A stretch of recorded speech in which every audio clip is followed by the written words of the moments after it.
All వ్లాగ్స్కి స్వాగతం. ఈరోజు మన ఫ్యామిలీ మెంబర్స్తో నేను షేర్ చేసుకోబోయే రెసిపీ వచ్చేసి గోధుమను ఒక ప్రసాదం అండి. దీన్ని చేయడం చాలా ఈజీ. మనకి ఒక 15 నిమిషాల్లో అయితే ఈ ప్రసాదం అయిపోతుంది. దాన్ని ఎలా చేయాలో చూసేద్దాం, చక్కచక్కా చేసేద్దాం. ముందుగా స్టవ్ వెలిగించుకొని ప్యాన్ పెట్టుకుని అందులో 2 టేబుల్ స్పూన్ల నెయ్యి అయితే వేసుకుందామండి. అందులోని చెరొక టేబుల్ స్పూన్ చప్పున జీడిపప్పు బాదం కూడా వేసేసి 1 నిమిషం వేపుకుందాం. 1 నిమిషం వేగిన తర్వాత అందులోని 1 టేబుల్ స్పూను కిస్మిస్ అయితే యాడ్ చేసుకుందామండి. వీటిని బాగా వేయించుకుందాము. మీలో ఎవరైనా కొత్తగా వ్యూ చేస్తుంటే లైక్ చేయండి, షేర్ చేయండి, సబ్స్క్రైబ్ చేసుకోండి, పక్కనే ఉన్న బెల్ ఐకాన్ నొక్కండి.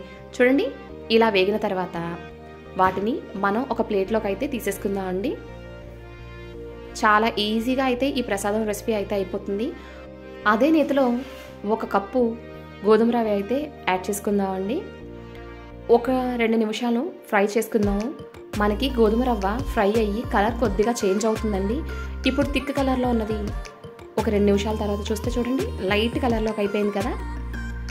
ఇలా ఫ్రై అయిన దాన్ని మనం ఇప్పుడు ఒక ప్లేట్లోకి అయితే తీసేసుకుందాం. చూడండి, ఇలా వేగాలి.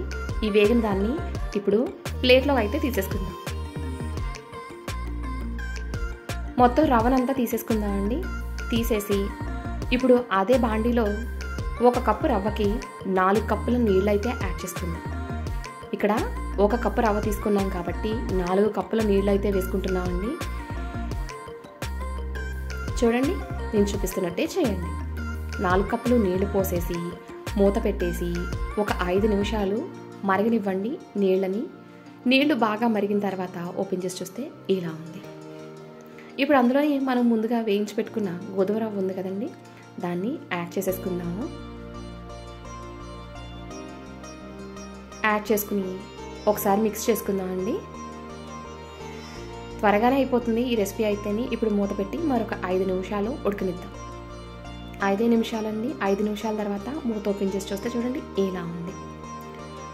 ఒకసారి మిక్స్ చేసుకుని మన గోధుమ రవ్వ ఉడికిందా లేదా అని చెప్పేసి చూస్తున్నాను. చక్కగా ఉడికిపోయిందండి. ఇప్పుడు అందులోనే 1 కప్పు బెల్లం తురుము అయితే యాడ్ చేసుకుంటున్నాను.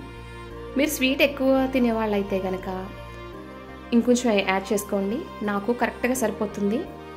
అందులోని ఒక 1/2 స్పూను యాలకుల పొడి వేసుకుని ఒకసారి మిక్స్ చేసుకుందామండి. మీరు కానీ షుగర్ ఎక్కువ తినేవాళ్ళైతే కనుక అందులో 1.5 కప్పు బెల్లం వేసుకుంటే తీయగా ఉంటుంది. నాకు 1 కప్పు సరిపోతుందండి. బాగా తీపి అవసరం లేదు. వరలక్ష్మి వ్రతానికి కాబట్టి అన్ని ఓవర్ స్వీట్ అవసరం లేకుండా కొద్దిగా తగ్గించే వేసుకుంటున్నాను. ఇప్పుడు అందులోని మనం ముందుగా ఫ్రై చేసి పెట్టుకున్న డ్రై ఫ్రూట్స్ అయితే యాడ్ చేసేసుకుని ఒకసారి మిక్స్ చేసుకుందామండి. అమ్మవారికి నివేదించేటప్పుడు అందులోని ఒక చిటికెడు పచ్చకర్పూరం వేసి నివేదిస్తే మరీ మంచిదండి.